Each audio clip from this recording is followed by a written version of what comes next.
Today we are talking about eTIMS receipts, what they are and why they are now mandatory. Why do we need to know this?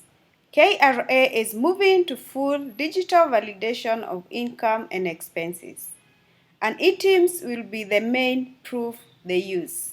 So what is an eTIMS receipt?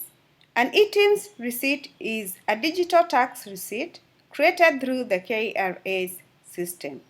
It replaces the manual receipt books and comes with a unique verification code. So what eTIMS captures?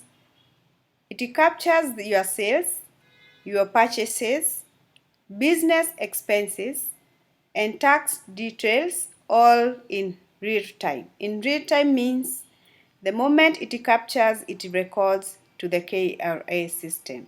So why does KRA make the eTIMS mandatory? The first reason is to stop the unrecorded or fake sales. Every transaction becomes trackable. Reason number 2, KRA wants your declared income to match your actual business activity. They will compare your returns with the eTIMS records. Reason number 3, eTIMS helps validate your expenses. Only eTIMS compliant receipts will count as proof. Take note of that.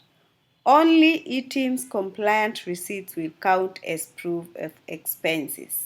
Finally, reason number 4, eTIMS prepares businesses for the year 2026 digital checks.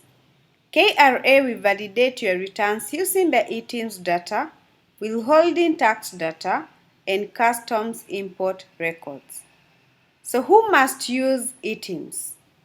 It applies to companies, small business owners or SMEs, freelancers, consultants, and even online sellers. Basically, anyone doing business in Kenya must use eTIMS. So what if you don't use eTIMS? Your expenses may be rejected, your returns may not match, and you risk penalties. So what are some benefits to you? With eTIMS, your records are clean, accurate, and easier to file. It also protects you during audits and builds trust with clients.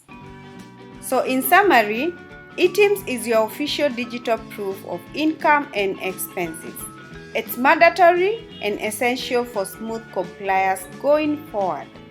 And that is it from us today. Thanks for watching. Please don't forget to subscribe for more simple tax explanations.